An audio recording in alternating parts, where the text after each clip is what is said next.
రైతులకు బ్రహ్మాండమైన ఆఫర్. ఏం ఆఫర్ అంటే వినండి. యాప్తో యాతన యూరియా కావాలంటే యాప్ బుకింగ్ చేసుకోవాలి. బుకింగ్ చేయకపోతే ఎరువులు రానట్టే. బుక్ చేసుకున్న 24 గంటల్లోనే తీసుకోవాలి. లేదంటే మళ్ళీ 15 రోజులు ఆగాల్సిందే. యాప్లో భూమి వివరాలు పెట్టాల్సిందే.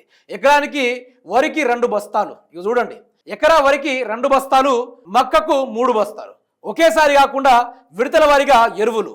వింత నిబంధనలతో విసిగిపోతున్న రైతులుగా మీరు వినండి.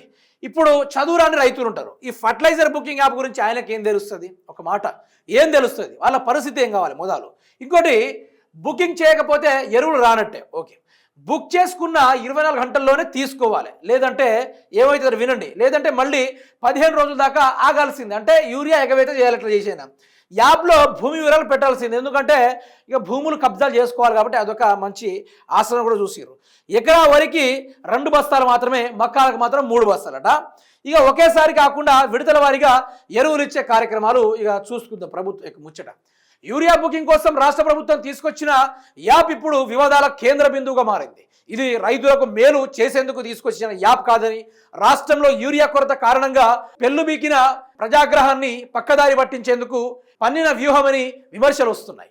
యూరియా కోసం మళ్ళీ రైతులు క్యూ లైన్లో పడిగాపులు కాస్తూ దుకాణాల వద్ద జాగారాలు చేస్తే తమ అసమర్థత బయటపడుతుందనే సర్కారు ఇలాంటి యాప్ను తీసుకొస్తుందనే ఆరోపణలు వినిపిస్తున్నాయి. బుకింగ్ కోసం పెట్టిన నిబంధనలు పరిశీలిస్తే ఆ విషయం మరింత స్పష్టమవుతుందని ఆయన చెప్పడం కూడా జరిగింది. అయితే నేనేమంటున్నా మిత్రులారా అంటే, తెలంగాణ రాష్ట్ర వ్యవస్థని సర్వం కొల్లగొట్టే కార్యక్రమాలు ఇవి. మొత్తం కొల్లగొట్టే కార్యక్రమాలు. ఎక్కడ కూడా లాభం జరిగే వ్యవహారాలు ఇక్కడ లేవు. తెలంగాణ రాష్ట్రాన్ని, తెలంగాణ వ్యవస్థని, తెలంగాణ యొక్క రైతుల యొక్క కష్టాన్ని నీరుగార్చే కార్యక్రమాలు ఇవన్నీ. అందుకనే రాష్ట్ర ప్రభుత్వాన్ని అడుగుతూ, రాష్ట్ర ప్రభుత్వాన్ని తొక్కుతూ రైతులు ముందుకు కదలాలే. ఇలా చేస్తే తప్ప కాంగ్రెస్ పార్టీకి బుద్ధి వచ్చేటట్టు లేదు.